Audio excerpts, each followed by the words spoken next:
Did you know that one king riding at the front of the largest cavalry charge in human history stopped an empire that was about to rewrite the map of Europe forever? Did you know that one king riding at the front of the largest cavalry charge in human history stopped an empire that was about to rewrite the map of Europe forever? His name was Jan III Sobieski, and his story is one of courage, strategy, and a single moment that changed the destiny of millions. Jan III Sobieski was born in 1629 into a powerful Polish noble family. From childhood, he lived in a world filled with stories of knights, battles, and honor. But he wasn't just a dreamer. He was brilliant. He learned languages like Latin, French, and even Turkish, studied politics and military strategy, and trained like a warrior. Everything in his early life prepared him for the role he would one day play. As a young man, Europe around him was constantly at war. Poland fought many enemies: the Cossacks, Tatars, Swedes, and especially the massive Ottoman Empire. But every time Sobieski entered battle, something stood out. He wasn't just brave, he was smarter, calmer, and far more strategic than anyone expected. His victories made him famous. Soldiers trusted him, other nations feared him, and he quickly rose to become the top commander of the Polish army. In 1673, after winning a major battle at Chosim, he became so respected that the Polish nobles elected him king. This decision would later save Europe. Sobieski's reign began during a dangerous time. The Ottoman Empire, the largest and strongest empire of the era, planned to push deeper into Europe.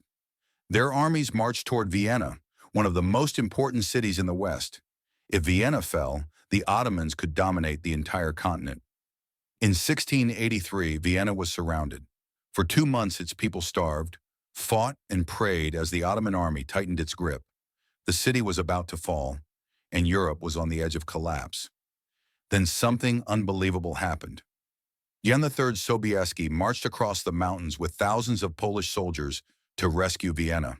Among them were the Winged Hussars, the most powerful cavalry in the world. Their enormous feathered wings weren't just symbolic. They created a terrifying roar in battle, like thunder approaching at full speed. When Sobieski reached Vienna, he took command of all the Allied forces. On the morning of September 12, 1683, he made a bold, dangerous choice. He would lead a massive cavalry charge straight into the heart of the Ottoman army. No king had ever done anything like this. And then it happened. From the hills above Vienna, Sobieski and more than 20,000 cavalrymen charged forward. It became the largest cavalry charge in human history. As the Winged Hussars stormed down the slopes, their wings howled in the wind. The ground shook under thousands of pounding hooves. The Ottomans, stunned and overwhelmed, broke in panic. Sobieski, riding at the very front, smashed into their lines with unstoppable force.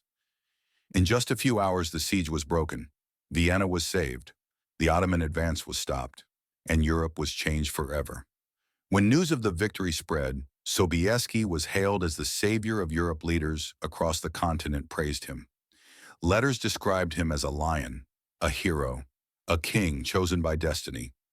For the rest of his life, Sobieski continued to protect his kingdom and strengthen his army. He died in 1696, but his legacy lived on. Today, he is remembered as one of the greatest military commanders in history, a man whose courage and leadership shaped the world we live in. So the next time you think of historic heroes, remember this: a single king, leading a single charge, stopped an empire and saved a continent.